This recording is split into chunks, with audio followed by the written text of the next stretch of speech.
కూడా నూతన సంవత్సర శుభాకాంక్షలు 2026. కాలం ఒక సవాలు, కాలం ఒక జవాబు అని. కాలమే ఒక ప్రశ్న, కాలమే ఒక జవాబు. కాలం ఒక వారధి, కాలం ఒక సారథి. కాలమే నడిపిస్తూ ఉంటుంది. కాలం ఒక వారధిలాగా పనిచేస్తుంటుంది మనుషులకు అన్నిటికీ మధ్యలో. వాస్తవంగా ఈరోజు 26 విషెస్ ఫర్ 2026 అని టైమ్స్ ఆఫ్ ఇండియా ఒక లిస్టు ప్రకటించింది. మామూలు మనుషులు, విద్యార్థికులు లేదా వివిధ రంగాల్లో వాళ్ళు ఫోన్లకు సంబంధించి, పొల్యూషన్కి సంబంధించి, స్కామ్లకు సంబంధించి అనేకం ఎలా కోరుకుంటున్నారని. అందరూ కూడా ఉద్రిక్తతకు, ఒత్తిళ్లకు, ఈ ప్రతికూల పరిస్థితులకు ఏదో తలకిందులు అవ్వకుండా గట్టిగా నిలబడి ఎదుర్కోవడానికి సిద్ధమవ్వండి. జీవితం మీద పోరాడాల్సిందే కానీ ఇంక వేరేదే అనే ఒక మెసేజ్ అన్నిటిలో కూడా కనిపిస్తోంది. అయితే మాటల కంటే విషయాలు, పరిణామాలు చాలా కీలకమని ఈరోజు జనవరి 1వ తారీఖు పత్రికల్లో కనుక మనం చూస్తే మనకు అనేక సంకేతాలు కనిపిస్తాయి. కాలం ఎవరి వైపున ఉంది, అసలు నిర్ణయాలు ఎవరి వైపు జరుగుతున్నాయని. బ్యానర్ ఏంటంటే కొంతమంది బ్యానర్ ఇవ్వకుండా అక్కడెక్కడ ఇచ్చారు, ఎక్కువ మంది బ్యానర్ ఇచ్చారు. ఏంటి, వోడాఫోన్ వాడు బాకీ పడినటువంటి 87,000 కోట్లు, ఏదో మామూలు అలా 87,000 కోట్లను ప్రభుత్వం స్తంభింపజేసింది అప్పు కట్టాల్సిన అవసరం లేకుండా. దీని మీద 3-4 ఏళ్ల నుంచి నడుస్తూ ఉంది. ఏమవుతుంది ఏంటని మీకు గుర్తుంటే ఈ ఫోన్లు ఇవన్నీ ఇంకా ఇంతగా విస్తరించక ముందటి మాట అది. వాళ్ళు తేలిగ్గా ప్రభుత్వం యొక్క సదుపాయాలు, ఇన్ఫ్రా అంతగా వాడుకొని వచ్చిన దాన్ని కట్టమంటే వచ్చిన ఆదాయంలో వాటా కట్టడానికి ప్రభుత్వం వాళ్ళకు హఠాత్తుగా దాన్ని అలా ఆపేసి 5 సంవత్సరాలు వ్యవధి ఇచ్చింది. అంటే 87,000 కోట్ల మీద 5 సంవత్సరాలు వ్యవధి ఇవ్వడం అంటే వాడికి ఎంత మిగులుతుంది, 5 ఏళ్ల తర్వాత రాజెవరో రంగప్ప ఎవరో అని అప్పుడు ఏం జరుగుతుందో మళ్ళీ మనకు తెలియదు. ఇంకా బ్యాంకులు అవన్నీ దాదాపు 14 లక్షల కోట్లు వీటి కింద రద్దు చేసాయని చెప్తే, రిజర్వ్ బ్యాంక్ మటుకు భారతీయ బ్యాంకులు చాలా బాగున్నాయి, ఏమాత్రం ఇబ్బంది లేదు, వాటికి ఏమి ఇబ్బంది, ప్రజలకు ఇబ్బంది. ఇది ఒకవైపున మనకు కనిపిస్తుంది. రెండో వైపు నుంచి చూస్తే ఈరోజు ఇందాక వస్తూ చూస్తున్నాను, ఆంధ్రప్రదేశ్ మంత్రి అనగానే సత్యప్రసాద్ రెవెన్యూ మంత్రి 22A భూములకు సంబంధించి 5 రకాల భూములకు మినహాయింపిస్తూ ఆయన ప్రకటిస్తున్నారు. సో ఈ 22A కింద ఉండే భూములు, ఫ్రీ హోల్డ్ భూములు అనే వాటి మీద మేము ఐడెంటిఫై చేసాము, రెవెన్యూ సదస్సులు జరిపాము, కాబట్టి వాటి మీద ఒక నిర్ణయానికి వచ్చేసాము, ఇంకా ఏమి ఇబ్బంది ఉండదని చెప్తున్నారు. నిజానికి ఈ నిర్ణయం ఎవరికి మంచిది అంటే 22A తర్వాత చుక్కల భూములు 2 రకాలైనవి తేలనివి. ఆ రోజు వాళ్ళు సర్వేకి వెళ్ళినప్పుడు తేలని వాటికి చుక్కలు పెట్టారు. ఇప్పటి వరకు కూడా రైతులు నానా బాధలు పడుతున్నారు. వాటిని మా పేరుతో రిజిస్టర్ చేయండి, అది జరగలేదు. మధ్యలో గత ప్రభుత్వంలో ఏదో అప్పటి ముఖ్యమంత్రి బొమ్మ పెట్టారని అదొక వివాదం అయిపోయింది, అది అయిపోయి ఎన్నిక అయిపోయింది.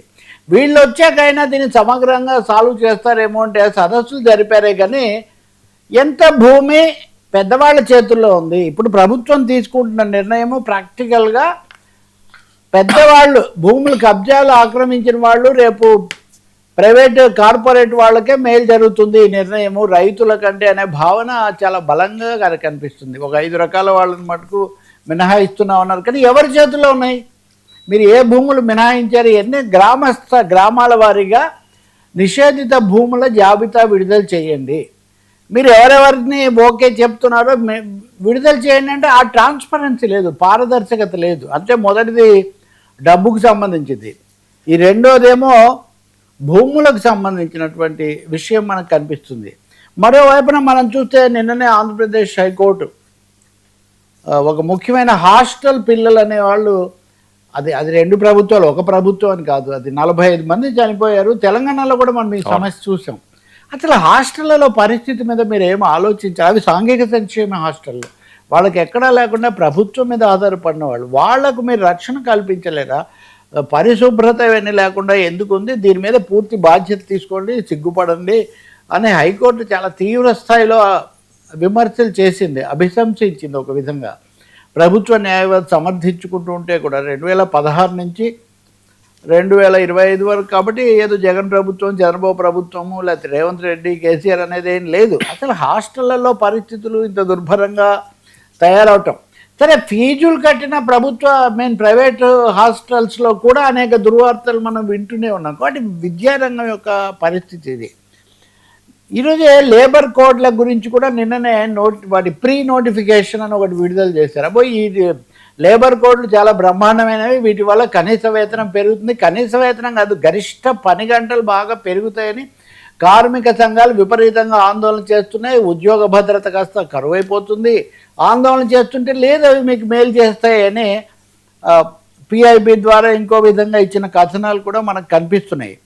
గిగ్ వర్కర్లు నూతన సంవత్సరం రోజు అందరూ కేరింతలు కొడుతుంటే వాళ్ళు ఒక చిన్న అల్టిమేటం ఇచ్చారు. మామూలు విపరీతంగా దోచుకోవడమే కానీ మాకు జీతం ఇవన్నీ సరిగా ఇవ్వట్లేదు కాబట్టి మేము 31వ తారీఖున సమ్మె చేస్తాము అని. ఖచ్చితంగా న్యూ ఇయర్స్ డే పార్సల్స్ లేకపోతే ఇవన్నీ ఎక్కువగా ఉంటాయి కాబట్టి దీనివల్ల చాలా సమస్య వస్తుంది అనుకొని కంపెనీలు, ఇది ఇంకో వైపు నుంచి చెప్తున్నాం, మొదటిదేమో సంపన్నుల మాట, రెండోదేమో బాధలకు సంబంధించిన మాట, ఇది ఎదురు తిరగడానికి సంబంధించింది. వాళ్ళు అటువంటి ఒక నిర్ణయం తీసుకొని దేశమంతటా మేము పార్సల్స్ మాకు వచ్చిన ఆర్డర్లు మేము మొబిలైజ్ చేయము, మా సమస్యలు మీరు పట్టించుకోవట్లేదని గొడవ చేశారు. హఠాత్తుగా జెప్టో కానీ లేకపోతే ఇంకొక 3 కంపెనీలు ఇటువంటివి లేదు మేము మీకు ఒక్కొక్క ఆర్డర్ పూర్తి చేస్తే 100 రూపాయలు ఇస్తాము అని పెంపుదల చేస్తున్నట్టుగా వాళ్ళు ప్రకటించారు. సో వీళ్ళు మీరు పెంచినా సరే ఆ రోజు చాలా కష్టంగా ఉంటుంది, చాలా ఆర్డర్లు నిజానికి అన్ని డెలివరీ చేసే స్థితిలో మీరే ఉంటారు, మీరు పెంచినట్టు కనిపిస్తుంది కానీ నిజానికి అదేమి మా దాకా చేరేది ఉండదు, మేము చాలా ట్రాఫిక్ ఇవన్నీ కూడా ఎదుర్కోవాల్సి వస్తుందని వాళ్ళు అన్నారు. ఏదైనా కానీ ఒక సమస్య రంగం మీదకి వచ్చింది. సో మనకు నూతన సంవత్సరం ప్రారంభంలోనే మనకి ఇస్తున్న సందేశము సంకేతం ఏంటంటే గట్టిగా నిలబడితే కింద ఉన్నవాళ్ళు సామాన్య ప్రజలు వాళ్ళకి సంబంధించిన హక్కులు కాపాడుకోవటం, కొత్త కోతలు పడకుండా చూసుకోవటం సాధ్యమవుతుంది. పాలకులు మటుకు ఇంకా వేల కోట్లు రద్దు చేయటం, ఇంకా భూములు కట్టబెట్టడం ఈ కార్యక్రమంలో ఉన్నారు. అదే కాలం ఎటువైపు ఉంది అంటే కాలం ఎటువైపు ఉండదు, కానీ కాలం చక్రం తిప్పే వాళ్ళు మటుకు కొంచెం సంపన్నుల వైపు ఈజ్ ఆఫ్ డూయింగ్ బిజినెస్ అనేది, ఇప్పుడు ఈజ్ ఆఫ్ డూయింగ్ బిజినెస్ అనేది మా లక్షణం అని ప్రభుత్వాలు చెప్తుంటే ఈజ్ ఆఫ్ లివింగ్ అన్నది మాకు కల్పించండి మహానుభావ, కనీసం డిఫికల్ట్గా అయినా మేము బతకడానికి సిద్ధంగా ఉన్నామని సామాన్యుడి సామాన్యుడి ఘోష అది మనకు మొదటి రోజే. అదేదో ఉదాహరణ ఎవరు కల్పించడం కదా, అన్ని ఉదాహరణలు కనిపిస్తున్నాయి అన్నమాట. సార్ మీడియా చులకన మిస్టరీ